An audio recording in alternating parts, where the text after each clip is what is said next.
नमस्कार. मी doctor Sachin Kishor Patil, head of department civil engineering, Gharda institute of technology येथे काम करतोय. तर आता सेकंड इयरचे ॲडमिशन चालू होतील.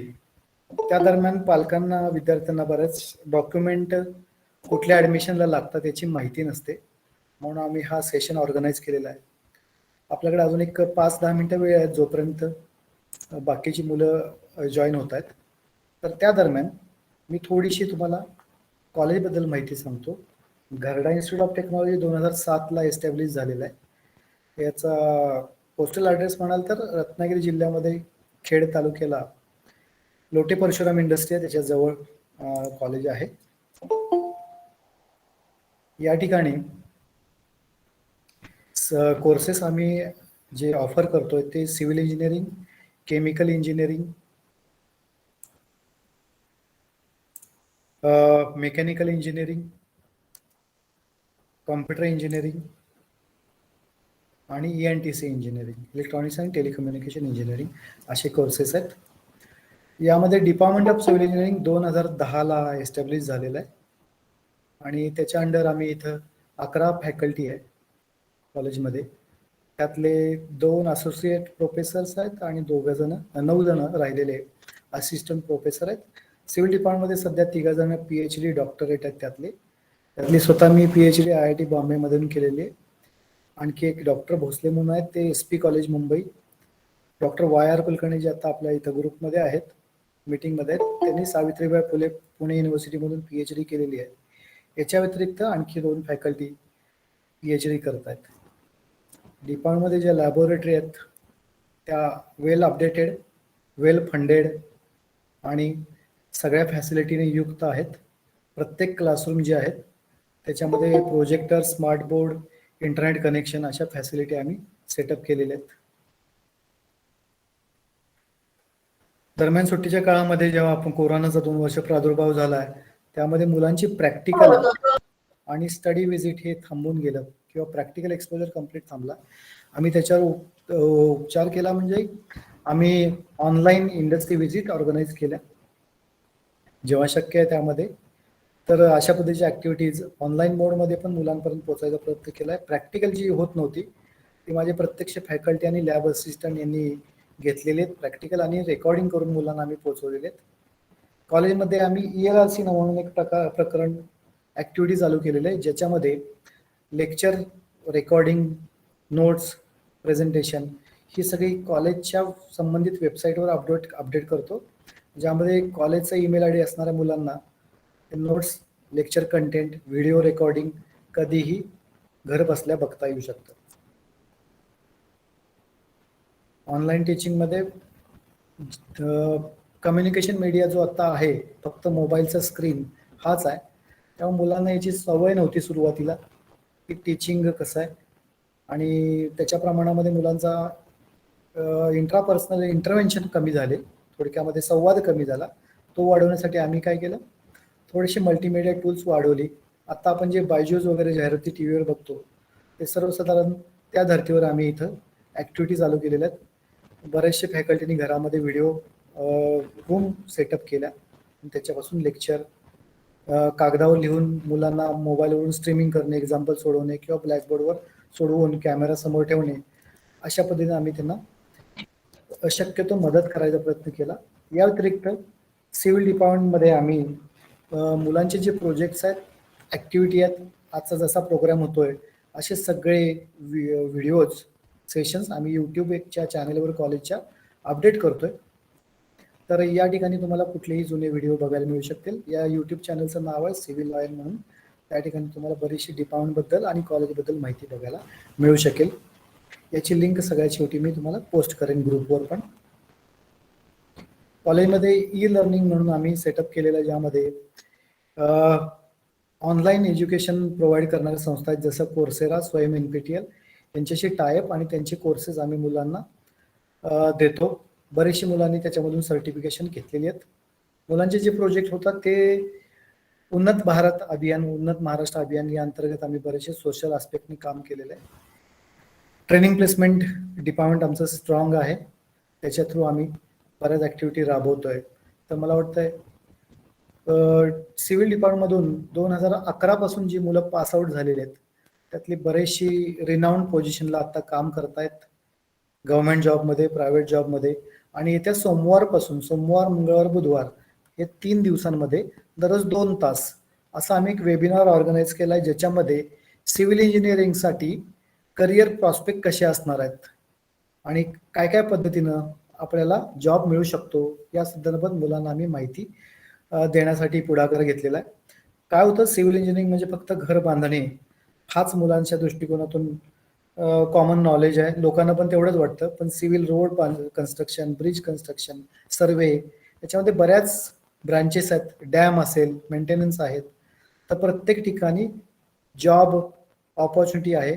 आपण बघतो पतसंस्था, बँकांमध्ये व्हॅल्युएशन करायला सिव्हिल इंजिनियर लागतो. तर अशा पद्धतीच्या जागा कुठं कुठं अवेलेबल आहेत, काय काय ऑप्शन्स असतात, याबद्दल आम्ही मुलांना थोडंसं मार्गदर्शन करणार आहे. हा प्रोग्राम सोमवार, मंगळवार, बुधवार असणार आहे.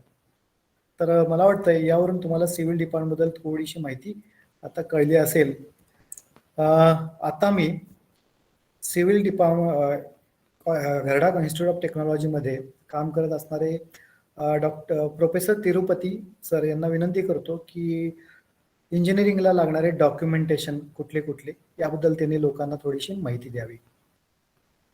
धन्यवाद सर. सर्व पालकांचं आणि विद्यार्थ्यांचं मी गरडा कॉलेज तर्फे स्वागत करतो. हा खरं फार अत्यंत उत्तम असा टायमिंग सरांनी साधलेला आहे. सरांच्या देखील कल्पनेचं मी अभिनंदन आणि कौतुक करतो, कारण या खरंच ही वेळ अत्यंत उत्तम आहे पालकांशी आणि विद्यार्थ्यांशी देखील संवाद साधण्यासाठी.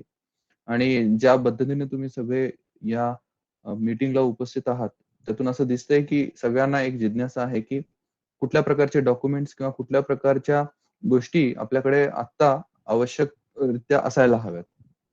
तर बऱ्याच वेळेस असं लक्षात येतं, मुळात ऍडमिशन प्रोसेसच्या वेळेस तुम्ही सगळे अनुभवी आहात, कारण तुम्ही डायरेक्ट सेकंड इयर इंजिनिअरिंग झालेला आहात त्यातले बऱ्यापैकी. त्यामुळे बऱ्यापैकी लोकांना थोड्याशा डॉक्युमेंटची आयडिया आहे. पण तिथे लागणारे डॉक्युमेंट्स आणि इथे लागणाऱ्या डॉक्युमेंट्स मध्ये थोडीशी तफावत अनुभवायला मिळते. कारण माझा काही वर्षापूर्वीचा असा अनुभव आहे की डीटीला काही काही ठिकाणी, म्हणजे काही काही वेळेस व्हॅलिडिटीची गरज नसते कुठल्या डॉक्युमेंट्स मध्ये, पण ती इथे आवश्यक असते. किंवा कधी कधी एखादा डॉक्युमेंट कमी जास्त असेल तर नॉर्मल डिप्लोमा लेवलला काही गव्हर्नमेंट स्कीम असतील तर तिथे थोडीशी सहानुभूतीपूर्वक गृहीत धरून ती दिली जाते. पण तसं इथं होत नाही, कारण ही प्रोसेस आता कम्प्लिटली ऑनलाईन झालेली आहे. त्यामुळे काही मोजक्या डॉक्युमेंट्स आपल्याला अत्यंत आवश्यक आहेत, त्याची आपण चर्चा करणार आहोत. त्याच्यामध्ये सगळ्याच जातींचा उहापोह असेल, सगळ्याच गव्हर्नमेंट स्कीमचा उहापोह असेल आणि त्याला लागणारे डॉक्युमेंट्स त्याच्याबद्दल देखील आपण डिटेल चर्चा करणार आहोत. सगळ्यांना मला एकच सांगायचं आहे की आत्ता अजून वेळ आहे आपल्याकडे. मुळात हा जो मुद्दा असतो डॉक्युमेंटचा किंवा जातीच्या प्रमाणपत्राचा किंवा व्हॅलिडिटीचा, हा मुद्दा फक्त गव्हर्नमेंट स्कीमसाठी किंवा गव्हर्नमेंट स्कॉलरशिपसाठी किंवा आर्थिक सुविधा मिळवून घ्यावी यासाठीच नसतो, तर मेरिटसाठी देखील असतो. माझा अनुभव आहे की मागच्या वर्षीच्या ऍडमिशन प्रोसेसमध्ये फार कमी लोकांकडे ईडब्ल्यूएस होतं आणि एवढा मोठा गोंधळ झाला होता त्यावेळेस की सुरुवातीला मराठा कास्टला एक विशेष कॅटेगरीमध्ये टाकलं होतं आणि त्याच्यानंतर ते कोर्टाचं स्टे आलं, त्यानंतर मग ते थांबलं. मग मुलांमध्ये एक मोठा संभ्रम होता, पालकांमध्ये एक मोठा संभ्रम होता की कुठली सुविधा मिळवायची. अशा वेळेस जर तुम्ही जसं आता सिव्हिल डिपार्टमेंट हे सेमिनार ऑर्गनाईज केलं, जर असं तुम्ही अशा वेळेस गरडा कॉलेजकडे अप्रोच केलात किंवा अशा योग्य व्यक्तीकडे अप्रोच केला तर तुम्हाला योग्य सोल्युशन मिळेल. तर त्यावेळेस आम्ही सगळ्यांना ईडब्ल्यूएसचं सजेशन दिलं होतं आणि खरंच गव्हर्नमेंटने देखील ते अडॉप्ट केलं. आणि बऱ्याच मुलांना हे माहित नसतं की 60 म्हणजे फर्स्ट इयरच्या 60 सीट मागे 10% सीट्स, 6 सीट्स ईडब्ल्यूएसच्या गव्हर्नमेंटने रिझर्व्ह केलेल्या आहेत. तशाच डिप्लोमाच्या ज्याला आपण म्हणतो लॅटरल एंट्री, मग पूर्वी ह्या 12 सीट्स असायच्या, त्या 12 सीट्सच्या 10% सीट्स अजून देखील ईडब्ल्यूएस साठी रिझर्व्ह करण्यात येतात. त्यामुळे हे जर तुम्ही समजून घेतलं तर एखाद्याला समजा ओपन मेरिट मध्ये आहे आणि जर तो ईडब्ल्यूएस मध्ये बसला आणि त्यानं जर सिंपल ते ईडब्ल्यूएस साधं सर्टिफिकेट मिळवलं तर तो ईडब्ल्यूएस मेरिट मिळवू शकतो. आणि मेरिट मध्ये मागच्या वर्षीमध्ये फार मोठी तफावत होती. ह्याचं आश्चर्य असं की बऱ्याच लोकांना ईडब्ल्यूएस अवेअरनेस नव्हतं. त्यामुळे जे लोक ओपन मध्ये येतात आणि ज्यांचं उत्पन्न 8 लाखाच्या आत आहे आणि जे कुठल्याच कॅटेगरीमध्ये येत नाहीत, अशा लोकांसाठी खरं तर ते फार चांगली अपॉर्च्युनिटी आहे. अशा बऱ्याच गोष्टी आपल्याला नेमक्या त्यावेळेला कळतात. त्यामुळे गोंधळ होतो. म्हणजे जेव्हा डोमेसाईल पाहिजे, नॅशनॅलिटी पाहिजे, एज प्रूफ आपल्याला असायला हवं, आधार कार्ड आपल्याकडे त्यावेळेला असायला हवं. त्याच्यानंतर पासबुक असायला हवं. ह्या बऱ्याच गोष्टी तिथे आपण कमी पडतो आणि त्यामुळे एकतर आपल्याला आपला मेरिट वाढतो. म्हणजे ओपनचा मेरिट जर आपण ओपन मध्ये गेलो तर आपला मेरिट नंबर वाढतो. आणि जर आपण OBC, EBC, EWS, NT, DTNT, SC, ST या कॅटेगरीमध्ये गेलो तर मेरिटमध्ये फार मोठी तफावत मिळते. म्हणजे मला सगळ्यांना सांगायचं आहे, की जेव्हा कधी तुम्ही रजिस्ट्रेशन करता डीसी म्हणजे ऍडमिशन प्रोसेसला, तुम्हाला ऍडमिशन प्रोसेसची पद्धत अशी असते, की रजिस्ट्रेशनसाठी 15 दिवस दिले जातात. त्या काळामध्ये तुम्हाला ऑनलाईन जेव्हा तुम्ही रजिस्ट्रेशन करता त्याच्यात 4 टप्पे असतात. तुमची स्वतःची माहिती, तुमच्या अकॅडमिक्सची माहिती आणि त्यानंतर तुमच्या कॅटेगरीची माहिती. जशी-जशी तुम्ही ही भरत जाता, याच्यामध्ये तुम्ही देणारे इनपुट्स फार कमी असतात. कारण ती सगळे ऑब्जेक्टिव्ह माहिती असते. तिथे ऑप्शन्स तयार असतात. तुम्हाला फक्त ते ओके करायचे असतात. तुम्ही जी देता ती फार कमी माहिती असते. जेव्हा तुम्ही फायनल स्टेजला येता, जे तुम्ही भरलेलं आहे त्याच्यावरून तुम्हाला एक फायनल चेकलिस्ट तयार होते. किंवा तुम्ही समाज असं म्हणालात, की मी ओबीसी मध्ये येतो, तर खाली तिथे चेकलिस्ट असते, की OBC, caste certificate, non criminal आणि व्हॅलिडिटी या 3 गोष्टी तुम्ही अपलोड करा. तिथे चेकलिस्ट येते आणि चेकलिस्ट समोर तुम्हाला प्रत्येक डॉक्युमेंट अपलोड करावा लागतो. आणि तुम्ही डॉक्युमेंट अपलोड केल्यानंतर त्याचं व्हेरिफिकेशन होतं ऑनलाईन आणि व्हेरिफिकेशन झाल्यानंतर 2 दिवसाचा अवधी असतो. त्या दरम्यान तुम्हाला एक जनरल म्हणजे प्रोव्हिजनल मेरिट लिस्ट लागतं. त्या 2 दिवसाच्या दरम्यान तुम्हाला जर तुमच्या नावात काही बदल झाला असेल, तुमच्या डॉक्युमेंट्समध्ये काही चुकीचं झालं असेल, तुमच्या मार्क्समध्ये भरताना काही चुकीचं झालं असेल, ॲड्रेसमध्ये काही चुकीचं झालं असेल, तर तुम्ही इन्फॉर्म करू शकता. इव्हन एखादा ही गंमत म्हणून सांगतो तुम्हाला, ही फार महत्वाची गोष्ट आहे. एखाद्या विद्यार्थ्याकडे नॉन क्रिमिनल नाहीये म्हणून तो ओपन मध्ये गेलाय. हे मेजरली होतं. कारण ओबीसी, एसबीसी, डीटीएनटी, एनटी या लोकांना नॉन क्रिमिनल कंपल्सरी असतं आणि बऱ्याच वेळेस फॉर्म 16 मुळे नॉन क्रिमिनल उपलब्ध होत नाही आणि ते ओपन मध्ये फॉर्म भरतात. पण प्रोव्हिजनल मेरिट मध्ये 2 दिवसामध्ये जर त्यांना नॉन क्रिमिनल उपलब्ध झालं, तर ते कॅटेगरीमध्ये जातात आणि सडनली फायनल चेकलिस्ट मध्ये त्यांचा मेरिट चेंज होतो. तर फायनल मेरिट मध्ये तुम्हाला general boys merit, general ladies merit, Konkan merit, home university merit, त्याच्यानंतर तुम्हाला तुमच्या कॅटेगरीचा मेरिट, पीडब्ल्यूडी असेल तर त्याचा मेरिट, अशा प्रकारचे 5 ते 6 वेगवेगळे मेरिट मिळतात. तुम्ही म्हणाल मेरिट म्हणजे काय सर? मेरिट वरून काय उपयोग होणार? लक्षात घ्या विद्यार्थ्यांनो, समजा एखाद्याचा 500 मेरिट असेल, एखाद्या विद्यार्थ्याला ओबीसी कॅटेगरीमध्ये 500 मेरिट मिळाला. तर 500 मेरिट वरून मी त्याला हे सांगू शकतो, की घरडा कॉलेज मिळेल की नाही मिळेल? किंवा महाराष्ट्रातलं कुठलं कॉलेज मिळेल? हे अशा प्रकारच्या गोष्टी त्या मेरिट वरून डिसाईड होतात. तर कॅटेगरीचे 2 फायदे आहेत. एक तर तुमचं मेरिट फार चांगलं सुपिरियर होतं. थोडंसं मेरिट चांगला मिळतो तुम्हाला, विशेष करून मुलींना. आणि दुसरी अशी गोष्ट होते, की हे जर डॉक्युमेंट्स तुमच्याकडे असतील, तर तुम्हाला बऱ्याच गव्हर्नमेंटच्या स्कॉलरशिप मिळतात. या ज्या स्कॉलरशिप मी आता तुम्हाला सांगायला जाणार आहे, त्या सगळ्या प्रोफेशनल कोर्सेसला आहेत. असं नाही की त्या इंजिनिअरिंगलाच आहेत. म्हणजे एक माहिती म्हणून सांगतो, की ज्या प्रोफेशनल कोर्सेसला director of technical education Maharashtra, म्हणजे DT Maharashtra, MSCET cell Maharashtra, AICT Maharashtra यांनी मान्यता दिलेली आहे, अशा सगळ्या कोर्सेसला ही स्कॉलरशिप उपलब्ध आहे. ह्या स्कीम्स उपलब्ध आहेत.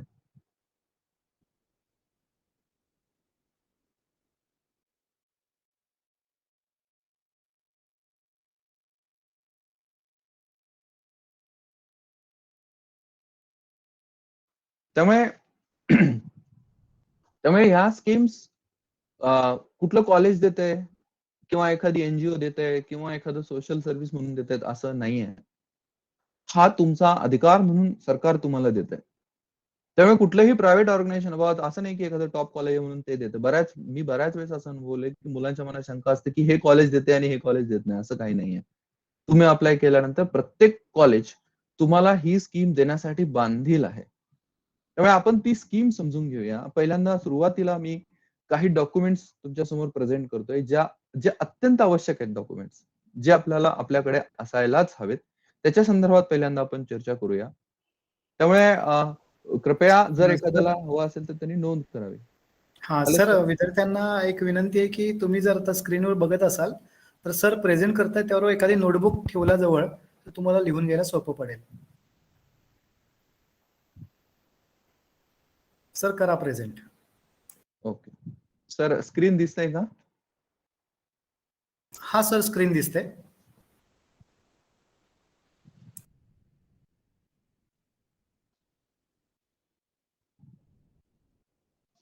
सर्वप्रथम मी ज्या मोजके डॉक्युमेंट सांगणार आहे ते सगळ्यांनी कंपल्सरी डॉक्युमेंट्स काही सांगणार आहे. कुठल्याही जातीचा मुलगा असू दे त्याच्यासाठी काही कंपल्सरी डॉक्युमेंट्स मी सांगणार आहे. म्हणजे बेसिक जे डॉक्युमेंट्स असतात. म्हणजे तुम्हाला माहितीच आहे की तुमच्या मार्कशीट्स ह्या महत्वाच्याच आहेत. तुमचं ट्रान्सफर सर्टिफिकेट, एलसी हे देखील महत्वाचं आहे. त्यानंतर तुमचं आधार कार्ड हे फार महत्वाचं आहे. इन्कम सर्टिफिकेट हे अत्यंत महत्वाचं आहे. इरेस्पेक्टिव्ह ऑफ कास्ट, हे कुठल्याही जातीचा मुलगा असेल, अल्पसंख्याक जरी असला तरी इन्कम सर्टिफिकेट हा अत्यंत महत्वाचं आहे. ते कितीच असायला हवं किंवा काय असतं हे आपण आता पुढे चर्चा करणार आहोत. पण इन्कम सर्टिफिकेट हे पाहिजे. एज, नॅशनॅलिटी, डोमेसाईल म्हणजे ज्याला आपण म्हणतो वय, रहिवास आणि भारतीयत्व प्रमाणपत्र. आणि हे एकच प्रमाणपत्र असतं. याच्यावर तिन्ही मेन्शन केलेले असतात. इथे जरी मेन्शन केलेलं असलं किंवा अ, अ, असं मेन्शन केलेलं असलं किंवा रहिवास वेगळा, नॅशनॅलिटी वेगळी, अधिवास वेगळा, तरी याच्यामध्ये तिन्हीचं प्रमाणपत्र एकच असतं. म्हणजे डोमेसाईल याला आपण म्हणतो. यामध्ये तिन्ही प्रमाणपत्र एकत्र मिळतात तुम्हाला. एज प्रूफ, डोमेसाईल आणि नॅशनॅलिटी. हे एक प्रमाणपत्र तुमच्यासाठी अत्यंत आवश्यक आहे. 10वी झाली असेल तर 10वी मार्कशीट म्हणजे सॉरी 10वीचं मार्कशीट आणि 12वी झाली असेल तर 12वीचं मार्कशीट.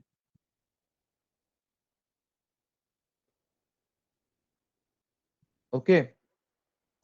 आणि एखाद्याला जर समजा गॅप पडला असेल, बऱ्याच मुलं डिप्लोमाचे जॉब करतात, तर एक बॉन्ड पेपरवर एक नॉर्मल फॉर्मॅट असतो, डीटीचा दिलेला असतो.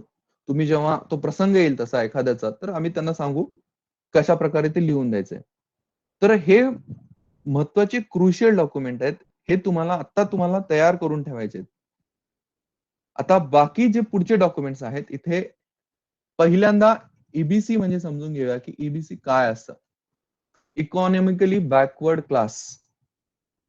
समजा एखादा मुलगा कुठल्याही जातीमध्ये येत नाही, कम्प्लिटली प्युअर ओपन मुलगा आहे आणि इव्हन काही मायनॉरिटी देखील ओपन आहेत. म्हणजे जसं आता जैन आहे, सिख आहे, मुस्लिम आहे. यातल्या बऱ्याच जाती अशा आहेत पोट जाती की ज्या कुठल्याही प्रवर्गामध्ये येत नाहीत, कुठल्याही रिझर्वेशन मध्ये येत नाहीत.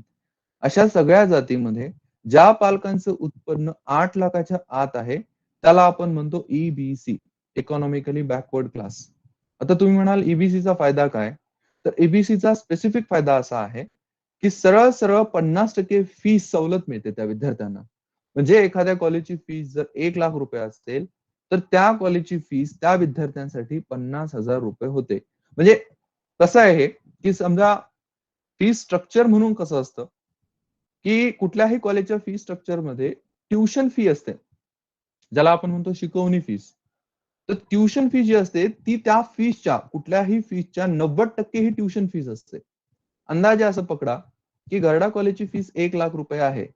तर त्याची ट्युशन फीस ही 90,000 रुपये असते. म्हणजे सगळ्यात जास्त फीस त्या फीस मध्ये ही 90,000. उरलेली एक्झामिनेशन फीस असेल किंवा ऍडमिशन फीस असेल, टर्म फीस असेल किंवा गॅदरिंग फीस असेल किंवा त्याचं जनरली इन्शुरन्स पण काढतात त्या फीस मध्ये, इन्शुरन्स फीस असेल, अशा सगळ्या गोष्टी मिळून मग टोटल फीस तयार होते. पण जी मुख्य फीस असते ती असते ट्युशन फीस. आणि त्याच्यामध्ये सरकारच्या ज्या स्कीम्स आहेत त्या सगळ्यात त्याच्यामध्ये डिस्काउंट देतात किंवा त्याच्यामध्ये स्कॉलरशिप देतात. बाकी कुठल्याही गोष्टीमध्ये इतर सगळ्या सेक्शन मध्ये तुम्हाला स्कॉलरशिप मिळत नाही. काही काही जातींना त्याच्यातही मिळते. पण ईबीसी ला मात्र ट्युशन फीस मध्ये 50% सवलत मिळते. म्हणजे आपण असं म्हणू शकतो की अंदाजे 50% फीस टोटल फीस मधली त्या विद्यार्थ्यांची माफ होते. त्यामुळे ईबीसी साठी 8 लाखाच्या आत इन्कम असणं अत्यंत गरजेचं आहे. अत्यंत गरजेचं आहे. त्यामुळे सगळ्या पालकांना माझी विनंती आहे की कुठल्याही जातीचा विद्यार्थी असला तरी त्यांनी इन्कम काढून ठेवावं. त्यानंतर आता फ्रीशिप जे आहे, आता त्याच्यामध्ये फ्रीशिप आणि स्कॉलरशिप अशा दोन पद्धती असतात. शिष्यवृत्ती आणि फुल फीशिप अशा दोन हे प्रकार असतात.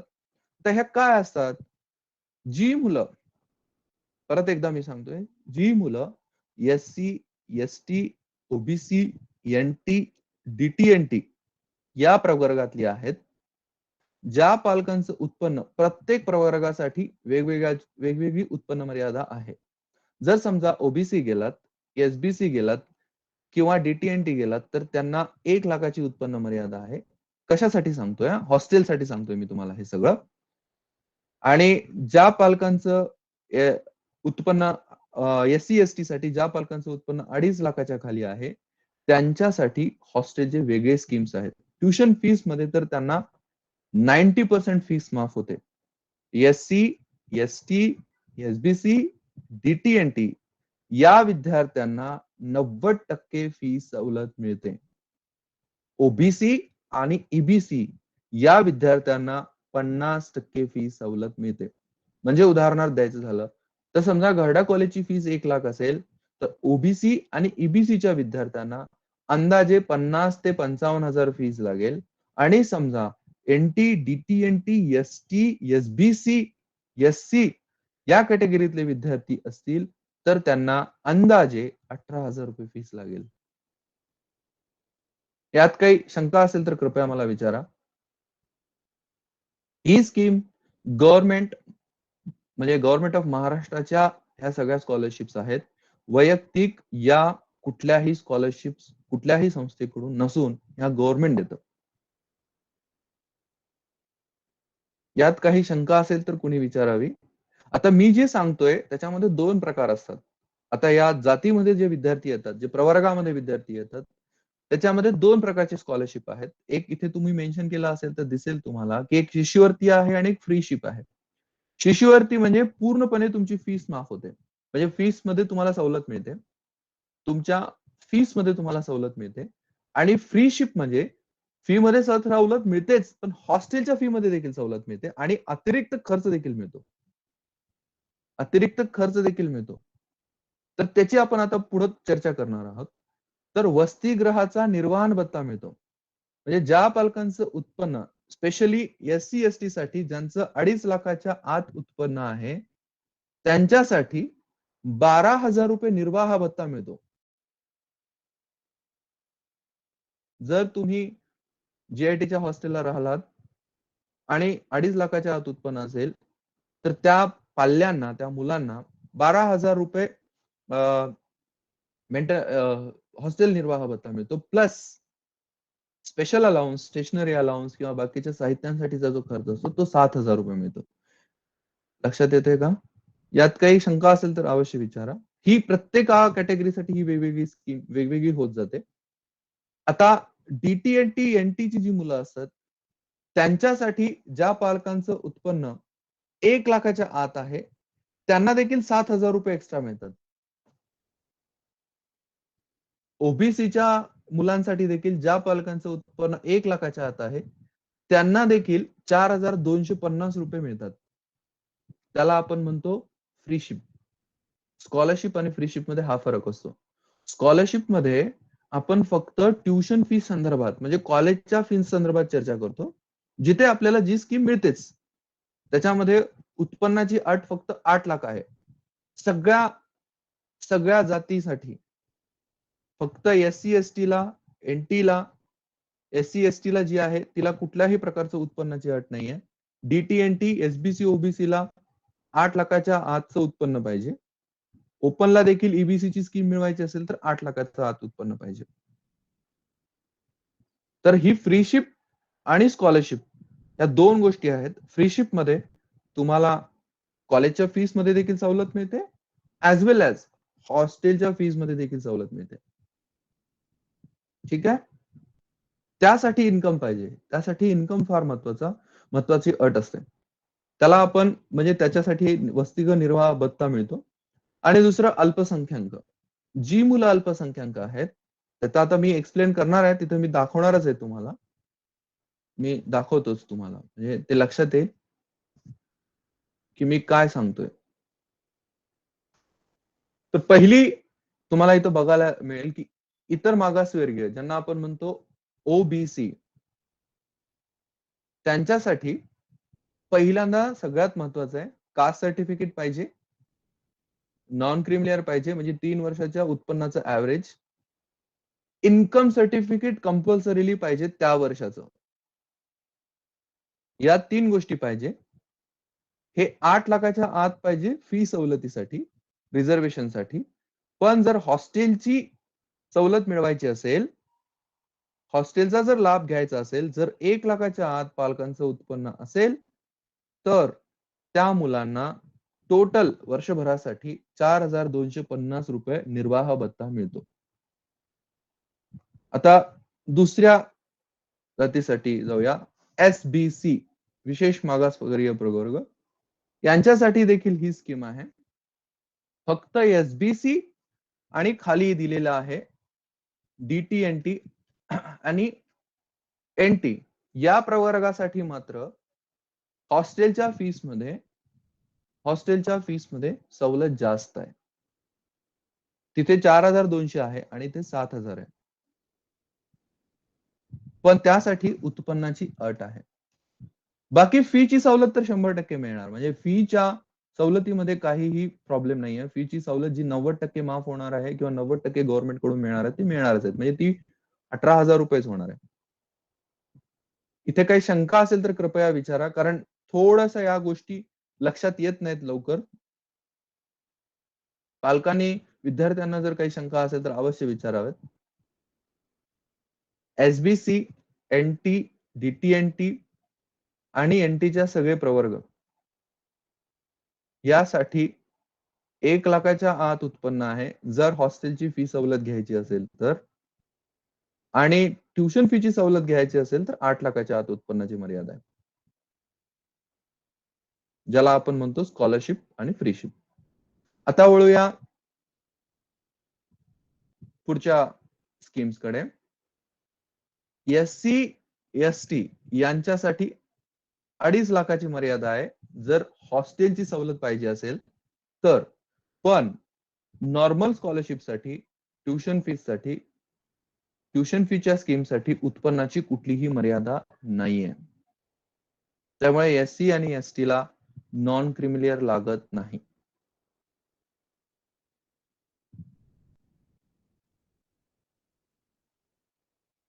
आणि निर्वाह भत्ता देखील थोडा जास्त मिळतो इथे, म्हणजे 12,000 हॉस्टेल फीस प्लस निर्वाह भत्ता 7,000 रुपये. त्याच्यानंतर आपण वळूया, आणि या सगळ्यांना इथे जर बघितलं तुम्ही तर परीक्षा शुल्क 100% माफ आहे. एससी, एसटी, एनटी, डीटीएनटी आणि एसबीसी. आता या स्कीमच्या व्यतिरिक्त काही वेगळ्या स्कीम्स मी आता तुम्हाला सांगणार आहे. तर पहिल्यांदा ही पण एकदा स्कीम बघून घ्या. शिक्षण शुल्क परीक्षा शुल्क सवलत योजना. म्हणजे शिक्षण शुल्कामध्ये जर इतर मागासवर्गीय असेल तर 8 लाख, मी जसं सांगितलं 50% फी सवलत. ओबीसी साठी, विशेष मागास प्रवर्ग म्हणजे एसबीसी साठी 8 लाखाच्या उत्पन्नाची मर्यादा. शैक्षणिक शुल्कामध्ये जवळजवळ 90% फी सवलत मिळते, म्हणजे योजना 100% लागू होते त्यांना. एससी एसटी साठी कुठल्याही याची मर्यादा नाही आहे. हे डीटीएनटी एनटी साठी विजा बजा म्हणजे विमुक्त जातींसाठी आहे. त्या विमुक्त जाती आणि भटक्या जमाती त्यांच्यासाठी आहे हे, म्हणजे ज्याला आपण डीटीएनटी म्हणतो. त्यांना देखील 18,000 रुपये फीस लागते 8 लाखाच्या आत जर त्यांचं इन्कम असेल तर. एससी एसटी साठी कुठल्याही इन्कमची मर्यादा नाही आहे, त्यांना नॉन क्रिमिलियर लागत नाही. आता ही योजना आपण ज्याला स्कॉलरशिप म्हणजे हॉस्टेलची योजना ज्या म्हणतो आपण त्याला राजर्षी छत्रपती शाहू महाराज शिक्षण शुल्क परिपूर्ती योजना म्हणतो, ज्याच्यामध्ये मुलांना ही सवलत मिळते. आणि दुसरी सवलत आहे पंजाबराव देशमुख स्कॉलरशिप योजना. आता अल्पसंख्याकांचं बघूया. जी मुलं वरच्या स्कीमला घेण्यासाठी इच्छुक नाही आहेत, समजा एखादा सिख मुलगा आहे आणि तो कुठल्याच प्रवर्गात येत नाही, ओबीसीत येत नाही, एससीत येत नाही, एसटीत येत नाही, ओपन मध्ये येतो आणि त्याची उत्पन्न मर्यादा 6 लाखाच्या आत आहे, तर तो जर डे स्कॉलर असेल, म्हणजे घरून येऊन जाऊन करत असेल, तर त्याला 50,000 रुपयाची गव्हर्नमेंटची स्कॉलरशिप आहे. आणि तो जर हॉस्टेलला राहत असेल, तर 20,000 हे मिळतं, त्याला स्कॉलरशिप मिळते आणि 5,000 रुपये निर्वाह भत्ता मिळतो. ओके. पण त्याच्यासाठी पण कंपल्सरी 2 गोष्टी आहेत. एक तर तो 6 लाखाच्या आत असेल, तर त्याला 2 लाख रुपये 20,000 रुपये हे कंपल्सरी मिळतात. 2.5 लाखाच्या आत जर त्याचं उत्पन्न गट असेल, तर अजून एक सुविधा मिळते त्याला, की त्याला वसतिगृहामध्ये परत एक सवलत मिळते, म्हणजे ती 10,000 ची सवलत मिळते. तर 2 मर्यादा आहेत. येथे लक्षात घ्या, सगळ्यांसाठी 2 मर्यादा आहेत. एक 8 लाख आणि 2.5 लाख. जे 2.5 लाखाचे आहेत, त्या सगळ्यांना हॉस्टेलची फीस सवलत मिळते. 8 लाखाच्या तर बऱ्यापैकी फी मध्ये सवलत मिळतेच. फी मध्ये सवलत गॅरंटर मिळते. पण त्याही व्यतिरिक्त हॉस्टेलची फीस जर माफी हवी असेल एखाद्याला किंवा त्याच्या सवलती मिळवायच्या असतील, तर त्यांना 2.5 लाखाच्या उत्पन्नाची मर्यादा देखील पास करावी लागेल.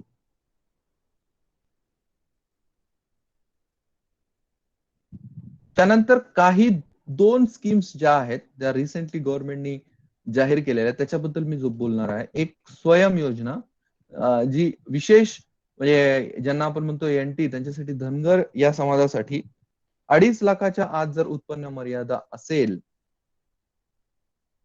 तर हॉस्टेलची ही 43,000ची स्कीम त्यांना स्पेशली गव्हर्नमेंटनी लागू केलेली आहे. त्यानंतर त्याच्यासोबतच अजून एक योजना आहे, स्वाधार योजना, जी एससी एसटी साठी आहे. इथे कदाचित मेन्शन केलेली नसेल, पण स्वाधार म्हणून एक योजना आहे गव्हर्नमेंटची. ती फक्त एससी एसटी साठी आहे. ती देखील योजना अशाच पातळीवरची आहे. आता ह्या सगळ्या आत्ताच्या ह्याच्यामध्ये काही शंका असेल तर विचाराव्यात मला. शंका अपेक्षित आहेत?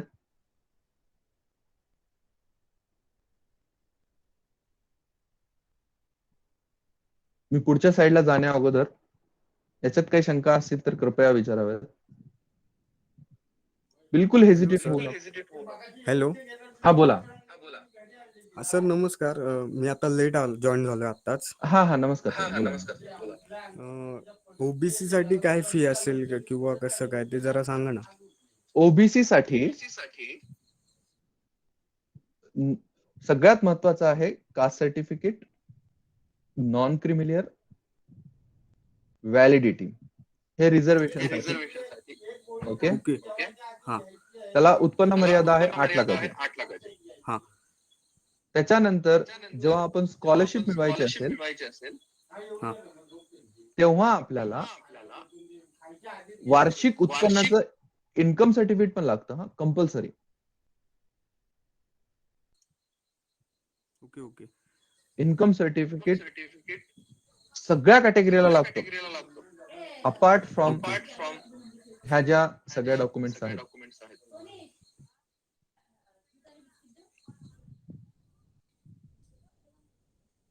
हा. फीज वगैरे काय आहे? हा, समजा तुम्ही ओबीसी आहात, तर अंदाजे फीस तुमची, अंदाजे सांगतो, 55,000 ते 60,000 जाईल. ओके. आणि तुम्ही हॉस्टेलला राहत असाल आणि 1 लाखाच्या आत जर, थोडस म्यूट करा,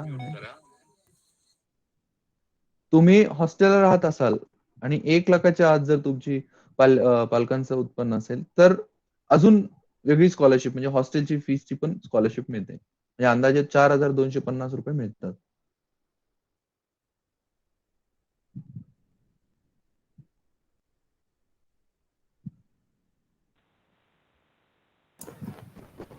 तिरुपती सर, चंद्रकांत दळवी म्हणून आहेत. त्यांनी एक प्रश्न विचारलाय, ओपन किंवा एसईबीसी साठी काय स्कॉलरशिप आहे, असा त्यांचा प्रश्न आहे. या स्लाइडशी रिलेटेड आहे म्हणून आता विचारू. हो. ईबीसी म्हणजे इकॉनॉमिकली बॅकवर्ड क्लास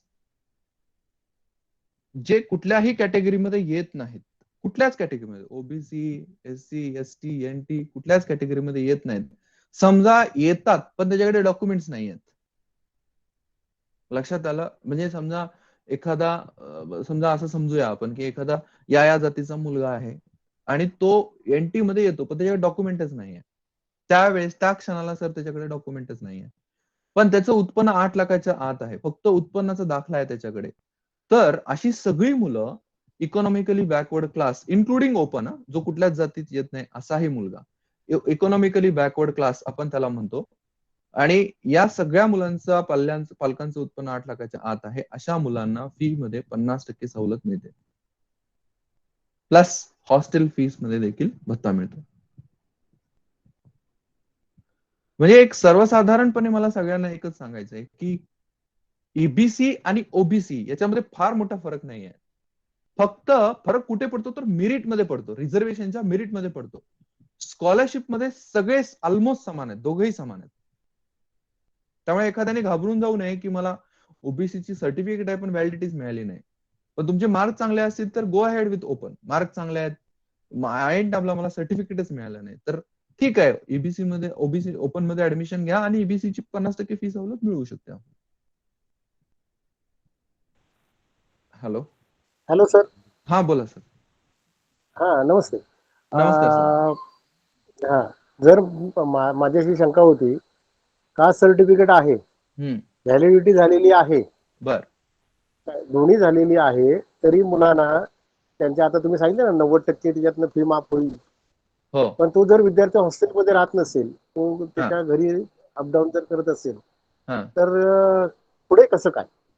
हॉस्टेल फीची सवलत मिळत नाही सर. घरी राहत असेल तर नाही ना हॉस्टेल मिळत फीची त्याच्यातनं. सवलत मिळत नाही. हा, गव्हर्नमेंट हॉस्टेल मध्ये राहत असेल तर तिथे सवलत मिळते त्याला. तिथे सवलत मिळेल. येस, बर, तिथे सवलत मिळेल. हा चालेल, ओके सर, थँक्यू. कारण तिथे सर रिसिप्ट आपल्याला अपलोड करावी लागते, ती अडचण आहे. हा हा हा, कारण स्वयं आणि स्वाधार या योजना आहेत. या योजना स्पेशली धनगर या जातीसाठी आणि एससी एसटी साठी आहेत. पण बाकीच्या ज्या डीटीएनटी, एनटी, ओबीसी किंवा ईबीसी मधली मुलं जी हॉस्टेलला राहतात, त्यांचं आपल्याला पूर्ण दाखवावं लागतं की फी किती आहे, त्यांनी सवलत किती मिळते त्यांना, या सगळ्या गोष्टी असतात. हा, फ्रीशिप संबंधी माहिती पाहिजे होती थोडी अजून. काय, कशी, कुठली शंका आहे तुम्हाला सांगा? म्हणजे प्रवर्ग कुठला आहे? SC, ST, NT, DTNT? NT, विजय एनटी मध्ये. हा, विजय एनटी मध्ये मी परत एकदा रिपीट करतो की विजय एनटी या प्रवर्गामध्ये तुम्हाला 1 लाखाच्या आत जर उत्पन्न असेल तर 7,000 रुपये हॉस्टेलसाठी मिळतात. लक्षात आलं का? आणि नॉर्मल फी सवलत तर मिळते फीस मध्ये, तो भाग नाहीये. आपण हॉस्टेल बद्दल बोलतोय. हा, ज्याला आपण फ्रीशिप म्हणतो त्याच्यामध्ये दोन्ही येतात. ट्युशन फीस पण सवलत मिळते प्लस हॉस्टेलची फी पण सवलत मिळते, त्याला आपण फ्रीशिप म्हणतो. आणि स्कॉलरशिप म्हणजे फक्त फी मध्ये सवलत मिळते. ज्यांचं उत्पन्न म्हणजे 1 लाखाच्या वर आहे आणि 8 लाखाच्या आत आहे, त्याला आपण स्कॉलरशिप म्हणतो. ज्यांना फी मध्ये सवलत मिळते, आणि ती फीस एनटी साठी 18,000 रुपये. म्हणजे आता गर्डा कॉलेजची मला माहिती आहे म्हणून मी सांगू शकतो तुम्हाला की अंदाजे 18,000 रुपये आहे. आणि त्यात पण 2,000 रुपये मला वाटते कौशन मनी असतील. म्हणजे 16,000 रुपये इफेक्टिव्हली तुमची फीस आहे असं म्हणू शकता तुम्ही. Hello sir. हा बोला सर, ओबीसी आणि ईबीसी एकत्र असेल तर त्याच्या दोन्ही मिळून स्कॉलरशिप मिळतात की फक्त त्याच्यापैकी एकच मिळते? यामधली एकच स्कीम आपण घेऊ शकतो, कुठलीही. हा, म्हणजे तुम्ही ओबीसीचा तरी फायदा घेऊ शकता किंवा ईबीसीचा तरी फायदा घेऊ शकता. दोन्ही स्कीमचा फायदा घेऊ शकत नाही. दुसरं, ओके. मायनॉरिटी मधला मुलगा एकतर मायनॉरिटीचा फायदा घेऊ शकतो किंवा ईबीसीचा फायदा घेऊ शकतो. त्याला मायनॉरिटीला 25,000 किंवा 20,000 त्यापैकी कुठली तरी एक सवलत मिळते, किंवा त्याला ईबीसीची पूर्ण 50%ची सवलत मिळते. त्यामुळे या सगळ्या स्कीम पैकी एकच स्कीम तुम्ही घेऊ शकता.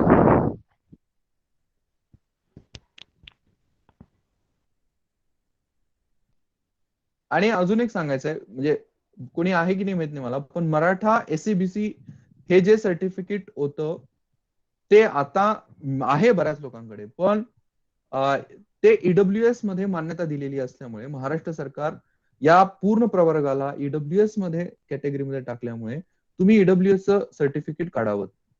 ईडब्ल्यूएस ला देखील तीच स्कीम अप्लाय आणि उलट मेरिट पण वाढतं, स्कॉलरशिप पण मिळते. दोन्ही फायदे आहेत. कारण एक लक्षात घ्या, बऱ्याच पालकांच्या हे लक्षात येत नाही की समजा माझ्याकडं मराठा कॅटेगरीचं एससीबीसी सर्टिफिकेट आहे आणि त्याच्यासाठी मला रिझर्वेशन दिलं गेलंय, पण ते 50 सीट्स मधूनच दिले गेले. अंदाजे समजा 50 सीट्स आहेत, तर 50 सीट्स मधूनच दिले गेले. म्हणजे पूर्वीही मला 50 सीट साठीच कॉम्पिटिशन होतं आणि आताही मला 50 सीट्स मधूनच रिझर्वेशन दिले गेले. जे काही असेल, 10% असेल ते असेल. पण ईडब्ल्यूएसचं कसं आहे, तर 50 सीट व्यतिरिक्त 5 सीट वाढवल्यात इकॉनॉमिकली वीक सेक्शन मध्ये. 5 सीट्स वाढवल्यात, त्यामुळे त्याचा फायदा जास्त मिळतो. आलं का लक्षात? त्यामुळे ईडब्ल्यूएसचं मेरिट पण चांगलं मिळतं आणि स्कॉलरशिप पण चांगलं मिळतं. त्यामुळे माझी विनंती असेल, आणि ईडब्ल्यूएस ला सगळ्यांना मला एक सांगायचंय, ईडब्ल्यूएस ला नॉन क्रिमिलियर लागत नाही. ईडब्ल्यूएस ला फक्त इकॉनॉमिकली वीक सेक्शनचं सर्टिफिकेट लागतं आणि प्लस इन्कम सर्टिफिकेट लागतं. पण जर एससीबीसी, म्हणजे एससीबीसी आता नाहीच आहे, त्याच्यावर स्टे आहे, पण एससीबीसी मिळालं तर एससीबीसी लागेल, नॉन क्रिमिलियर लागेल, इन्कम पण लागेल आणि व्हॅलिडिटी पण लागेल. येतंय लक्षात? हॅलो. हा बोला. हा सर, मी आत्ताच जॉईन झाले. हा बोला. मला म्हणजे एससी कास्ट साठी आहे ना, फी किती आहे ते कळेल का? एससी एससी कास्ट साठी. परत एकदा रिपीट करतोय, एससी, एसटी, एनटी, डीटीएनटी सगळेच, हा एनटी मधले सगळेच, ए बी सी डी आणि एसबीसी यांना अंदाजे फीस 18,000 रुपये आहे. ओके. आणि जर का एक्सटर्नल करायचं असेल तर? म्हणजे कसं? एक्सटर्नल मीन्स बाहेरून? नाही नाही, बाहेरून कसं चालेल? हा डिग्री इंजिनिअरिंग कोर्स फुल टाइमच करावा लागेल ना. Okay okay. हा, असं नाही चालणार. तुमची काही अडचण असेल तर तुम्ही वैयक्तिक एचओडी सरांशी संपर्क साधा, पण ओके ओके. असं बाहेरून चालणार नाही. किंवा तुम्हाला कंपनीनं काही स्पॉन्सर केला असेल तर तसं काहीतरी होऊ अच्छा. शकतं. Okay okay. तिरुपती सर, व्हॅलिडिटीचा प्रश्न निघालेला आहे. हा थोडस मी ऍडिशन करतो सगळ्यांच्या माहितीसाठी. Okay sir. जे कोण डॉक्युमेंट घेतात त्यांनी एक 3 गोष्टी लक्षात ठेवा. तुम्ही जो लिव्हिंग सर्टिफिकेट शाळेमधून घेताय, डिप्लोमाचा तुमचं कॉलेज असेल किंवा तुम्ही 12वी केलेलं त्याच कॉलेजमधून, जेव्हा तुमच्या हातात एलसी येतो त्यावर आठवणीनं इंडियन लिहिलंय की नाही हे चेक करा. नसेल तर मग पुन्हा तुम्हाला डोमिसाईल सर्टिफिकेट वगैरे आणावं लागतं. कित्येक वेळा काय होतं, त्या क्लरिकल स्टाफच्या हातामधून तो इंडियन शब्द लिहायचा राहून जातो. त्या ठिकाणी नॅशनॅलिटी हे इंडियन असलंच पाहिजे, नसेल तर ते रेक्टिफाय करून घ्या. याच्या व्यतिरिक्त जे लोक कॅटेगरीला आहेत, कॅटेगरीचे बिलॉंग करतात आणि त्यांना व्हॅलिडिटी सर्टिफिकेट असणं गरजेचं आहे. तर होतं काय की तुम्ही 12वीला असताना किंवा डिप्लोमाला असताना तुमच्या कॉलेजनं व्हॅलिडिटीसाठी तुमचं ऍप्लिकेशन करणं अपेक्षित असतं. आता असं ऐकवत येतं की कित्येक कॉलेजेसनं केलेलंच नाहीये आणि पालक आता त्या व्हॅलिडिटीच्या मागे पडतात. कित्येक जणांना माहिती पण नाहीये. मागच्या वर्षी असं झालं की ऍडमिशन घेताना कॅटेगरी टाकलेली आहे, पण अगदी राऊंडचा निकाल पण राऊंड होईपर्यंत व्हॅलिडिटी सर्टिफिकेट नसतंय लोकांकडे. मग ती ऑटोमॅटिकली ओपनमध्ये कन्वर्ट होतं आणि ती फी एकदम 18 जी आता सरांनी म्हणली ती एकदम 1 लाखाच्या वर जाऊ शकते. त्यामुळे जर कोणाला व्हॅलिडिटी लागणारे अशी कॅटेगरीतली मुलं असतील तर त्यांनी पहिल्यांदा प्रथम व्हॅलिडिटी सर्टिफिकेट मिळवायला प्रयत्न करा. यामध्ये बहुतेक करून डिप्लोमा केलेली मुलं आहेत जे डायरेक्ट सेकंड इयरला ऍडमिशन घेऊ इच्छितात. ओके, डिप्लोमा करून आता डायरेक्ट सेकंड इयरला ऍडमिशन घेऊ इच्छितात. तर डिग्री जी आता तुम्ही सेकंड इयरला ऍडमिशन घेणार आहे ती फुल टाइम डिग्री कोर्स आहे. तो फुल टाइमच करावा लागतो. ऑनलाईन मोड असल्यामुळे मुलं सध्या घरातून लेक्चर अटेंड करतात, पण मला वाटतं जास्तीत जास्त पुढच्या जून पासून प्रत्येकाला कंपल्सरी कॉलेजला यावं लागणार आहे आणि तुम्हाला पार्ट टाइम डिग्री हा प्रकार नसतो. तर सगळ्यांना एक महत्वाचं सांगतो की ऍडमिशन घेत असताना जेव्हा तुम्ही डॉक्युमेंट प्रोसिजर करता किंवा डॉक्युमेंट अपलोड करता किंवा डॉक्युमेंट अपलोड केल्यानंतर तुमचा एक रँकिंग नंबर लागतो, मेरिट नंबर. तेव्हा तुम्हाला नंतर ऑप्शन फॉर्म भरावं लागतं. तर या दोन्ही गोष्टीसाठी जर तुम्ही त्या ऑथेंटिक कॉलेजकडे गेला, एक तर त्या कॉलेजला म्हणतात ARC सेंटर, म्हणजे ऍप्लिकेशन रिसिप्ट सेंटर, किंवा ऑप्शन फॉर्म भरताना समजा आमच्या कॉलेजमध्ये सेंटर असेल तर तुम्ही त्या कॉलेजमध्ये येऊन इथल्या कॉम्प्युटर फॅसिलिटीचा वापर करा, इथल्या लोकांशी बोला. आणि काय होतं, याला अल्टरनेटिव्ह म्हणजे आपल्या सिटीमध्ये आजूबाजूला बघितलं तर नेट कॅफेवाले सांगतात की मी करून देतो, 100 रुपये घेतात. पण मागच्या वेळेला असंच झालेलं आहे की त्या लोकांना पुरेशी माहिती नसते, चुका होतात आणि नंतर भुर्दंड मात्र विद्यार्थ्यांना पालकांना द्यावा लागतो. किती वेळा कॅटेगरी चुकीची भरलेली आहे, डॉक्युमेंट येस नो करत असताना चुकीची माहिती भरली आहे, ती पुन्हा रेक्टिफाय करता येत नाही. अशा चुका होऊ शकतात. त्यामुळं आठवणीनं जो फॉर्म भरायचा आहे, ऍडमिशन फॉर्म, ऑप्शन फॉर्म भरायचा आहे, या दोन्हीसाठी तुम्ही कॉलेजमध्ये कंपल्सरी या. ठीक आहे एकाने सर. प्रश्न विचारलाय सर की डिप्लोमा असताना ओपन मध्ये होतो, बट आता कास्ट मध्ये ऍडमिशन घेऊ शकतो का किंवा सवलत घेऊ शकतो का? 100% घेऊ शकता. तुमच्याकडे जर डॉक्युमेंट्स असतील तर 100% फी ती सवलत मिळते. आणि अजून एक सगळ्यांना एक, जसं सरांनी फार महत्वाचा मुद्दा उपस्थित केला की कास्ट व्हॅलिडिटी शक्यतो काढूनच घ्या. त्याच्यामध्ये कुठल्याही प्रकारचं टाळाटाळ चालणार नाही. आणि सगळ्यांनी, विशेष करून OBC, SBC, NT, DT, NT यांनी नॉन क्रिमिलियर वर 2022 पर्यंत नॉन क्रिमिलियर आहे का हे कृपया बघून घ्यावं. मार्च 2022 पर्यंत नॉन क्रिमिलियरची व्हॅलिडिटी पाहिजे. बऱ्याच वेळेस असं होतं की माझ्याकडे नॉन क्रिमिलियर आहे 2021 असं वाटतं, पण ते ऍक्च्युली पुढच्या इयर पर्यंतच पाहिजे, आर्थिक वर्षापर्यंत जर पाहिजे, त्याशिवाय ती व्हॅलिड धरली जात नाही. तर व्हॅलिडिटीचा असा मुद्दा आहे की मागच्या वर्षीचा किंवा गेल्या 2 वर्षाचा अनुभव असा आहे की व्हॅलिडिटीला ऐन टाइमला गर्दी होत असल्यामुळे, त्याच वेळेला बऱ्याच वेळेस निवडणुका येतात किंवा बाकीच्या गोष्टींना व्हॅलिडिटी लागते, तर रिसिप्ट चालली.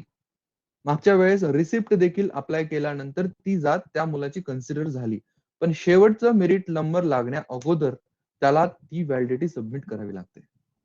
म्हणजे पहिल्या दिवशी जर एखाद्या मुलानं रजिस्ट्रेशन केलं रिसिप्ट लावून, तर त्याला जवळजवळ 10 ते 15 दिवस मिळतात व्हॅलिडिटी मिळवण्यासाठी. हे मी वेगळं सांगतोय, आउट ऑफ द वे सांगतोय मी. एक सहूलियत म्हणून सांगतो की एक आयडिया त्यातली, की समजा मला माहिती आहे की मला व्हॅलिडिटीचं रिसिप्ट आहे पण 15 दिवसात मिळणार आहे, तर त्यांनी व्हॅलिडिटीची रिसिप्ट लावून त्या रिझर्वेशनचा फायदा घ्यावा, ते फॉर्म भरावं आणि 15 दिवसाच्या आत व्हॅलिडिटी स्कॅन करून अपलोड करावी. नाही तर तो मुलगा ऑटोमॅटिकली ओपन मध्ये जातो.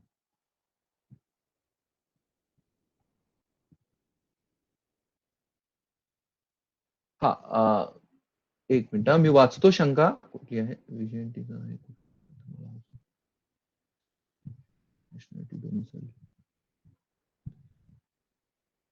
नॅशनॅलिटी डोमेसाईल यासाठी 2 अल्टरनेटिव्ह आहेत तुमच्याकडे.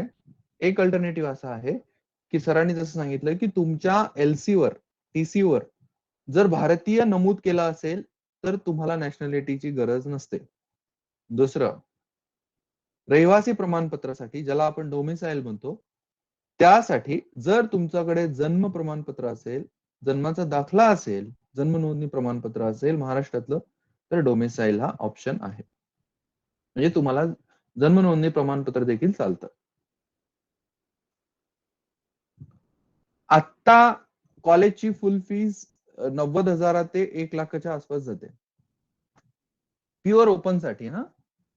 ज्यांना कुठलीच सवलत मिळत नाही अशासाठी अंदाजे सांगतोय मी.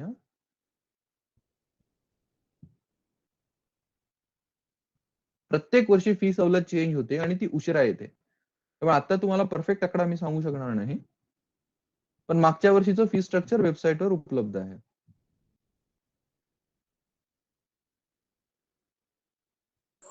Hello sir. हा बोला. सर मी ओपन मध्ये आहे. जर मला ईडब्ल्यूएस चे सर्टिफिकेट काढायचं आहे तर किती इन्कम लागतं त्यासाठी? 8 लाखाच्या आत. असं 8 लाखाच्या आत. तर मी ओपन मध्ये मग म्हणजे कोणकोणत्या स्कीम मला लागू होतील? कोणती स्कीम लागू होईल? एक तर तुम्हाला मेरिट मिळेल. ईडब्ल्यूएसच्या ज्या 3 सीट्स असतील, अंदाजे समजा डिप्लोमाला लॅटरल एंट्रीला 3 सीट्स असतील, तर त्यात तुम्हाला रिझर्वेशन मिळेल. पहिली गोष्ट, कारण ईडब्ल्यूएस ला कॉम्पिटिशन नाहीये. फक्त ओके. ओपन प्युअर जाती, ज्या कुठल्याच कॅटेगरीत येत नाही, त्यांनाच ती हा ईडब्ल्यूएस नसेल तर माझ्याकडे. ईडब्ल्यूएस नसेल तर एबीसी तुम्ही अप्लाय करू शकत का 8 लाखाच्या आत उत्पन्न असेल तर, हो. आणि त्याच्यात तुम्हाला 50% फी सवलत मिळते. ओके.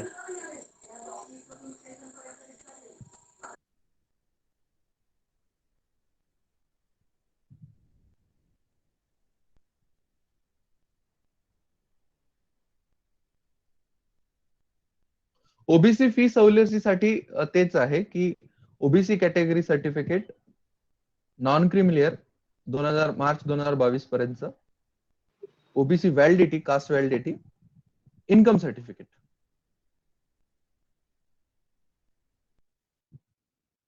मी आता सर्टिफिकेटचं स्लाइड अपलोड करतो जेणेकरून तुम्हाला ते क्लिअर होईल. हा,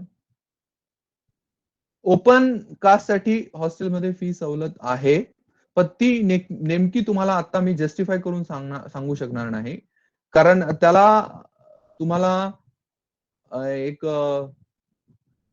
म्हणजे जवळजवळ 50% फी सवलत मिळते.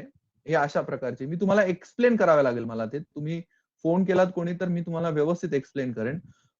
खुला वर्गासाठी देखील हॉस्टेल फीस मध्ये सवलत मिळते. कृपया हे प्लीज सगळ्यांनी जाणून घ्यावं. फक्त कॅटेगरीलाच हॉस्टेल फी सवलत मिळते असं नाहीये, खुल्या वर्गासाठी पण मिळते, ओबीसी साठी पण मिळते, 50% फी सवलत मिळते.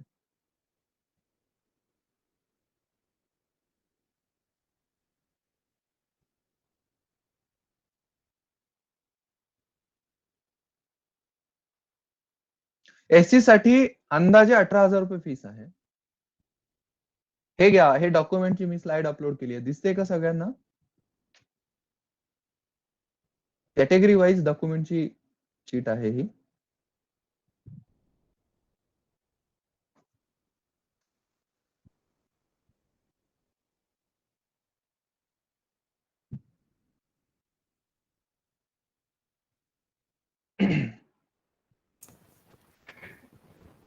ज्यांना ते एकत्र हवं त्यांनी स्क्रीनशॉट काढून घ्या, अन्यथा ही पीडीएफ पुन्हा ग्रुपवर अपलोड करण्यात येणारच आहे. चालेल, हे मी एक्सप्लेन केलंय तुम्हाला. जरी यात काही शंका असेल तर मला विचारा तुम्ही. ओबीसी एसबीसी दिसायला सेम दिसते हा, पण फी सवलत वेगळी आहे. मला प्लीज सांगायचं सगळ्यांना, एसबीसीच्या मुलांना फी सवलत 90% ट्युशन फीस माफ होते, म्हणजे त्यांची फीस फक्त 18,000 रुपये आहे. ओबीसीच्या मुलांची फीस 55,000 ते 60,000 रुपये जाते, जर एखाद्या कॉलेजची फीस 1 लाख असेल तर. आणि जर ओपन असेल, जर त्याला कुठलेच यातले डॉक्युमेंट मिळाले नाहीत आणि तो प्युअरली ओपन झाला, 8 लाखाच्या वर उत्पन्न असेल, तरच त्याला पूर्ण फीस भरावी लागते. त्यामुळे फी मध्ये SC ST VJNT NT SBC हे समान आहेत. या सगळ्यांना 18,000च्या आसपासच फीस लागते. आणि फीस मध्ये ईबीसी ओबीसी ईडब्ल्यूएस हे समान आहेत, कारण यांना 50% फी सवलत मिळते. मला एकच सांगायचं सर, इथे मुलांना सगळ्यांना एकच अपील करायची, तुम्ही ऍडमिशन कुठेही घ्या आणि करा, पण इन्फॉर्मेशन प्रिसाईज मिळवा. उदाहरण देतो तुम्हाला, एक उदाहरण सांगतो तुम्हाला. असं हे तुम्हाला कोणी सांगणार नाही, हे फक्त अनुभवातून आलेलं मी उदाहरण सांगतोय तुम्हाला. म्हणजे जे ऍडमिशन प्रोसेस मध्ये काम करतात ते या गोष्टीत मास्टर आहेत आणि त्यांना हे माहिती आहे की कसं हँडल करावं.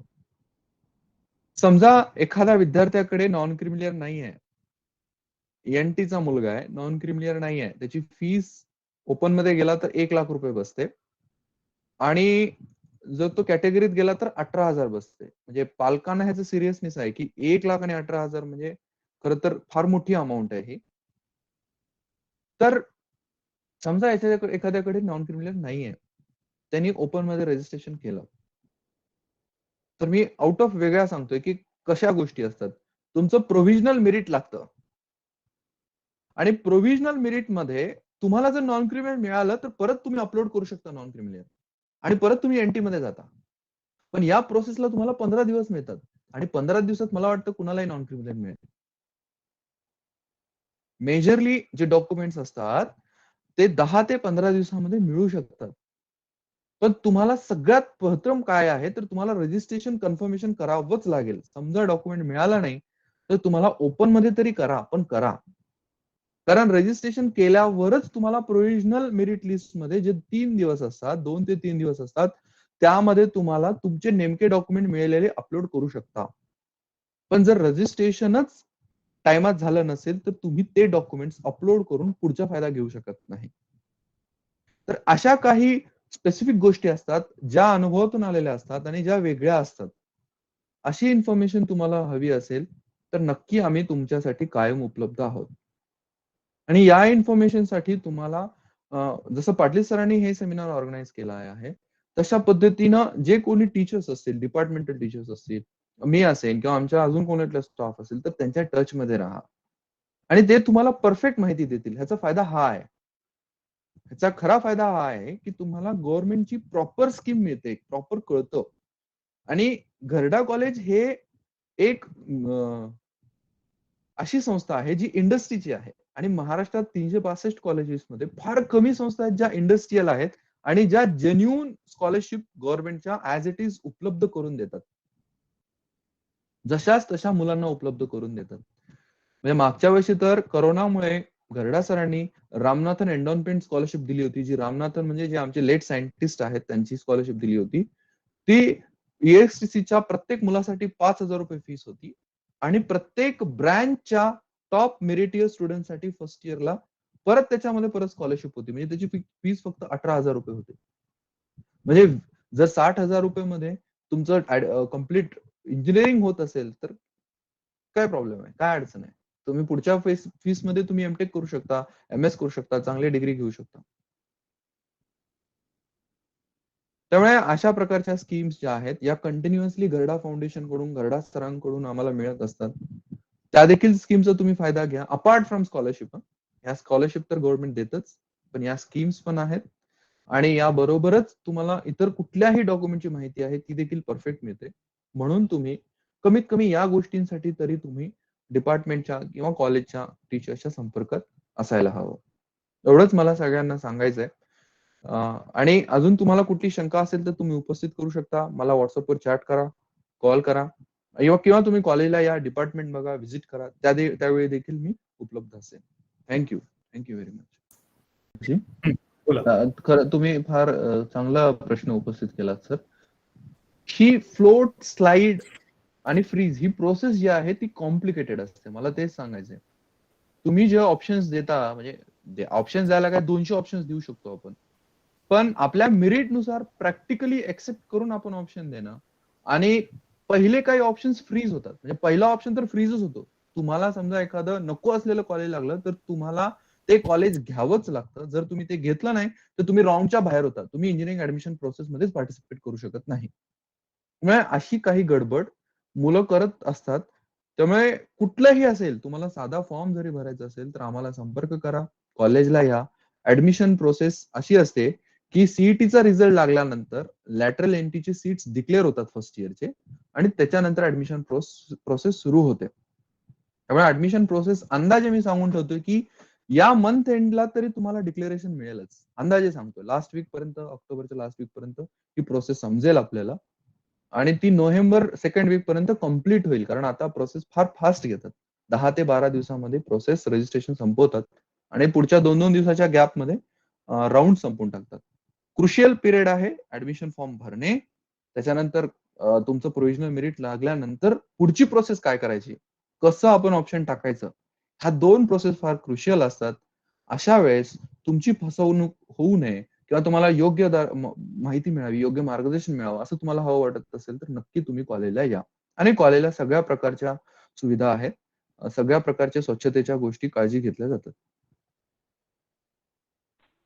नमस्कार सर, एक मला क्वेश्चन होतं माझं सर, की फॉर्म फिलिंग सर कधीपासून स्टार्ट होणार आहे? काय म्हणताय सर? TSC साठी फॉर्म फिलिंग कधीपासून स्टार्ट होणार आहे प्रोसिजर? ऍडमिशन प्रोसिजर का? होय सर.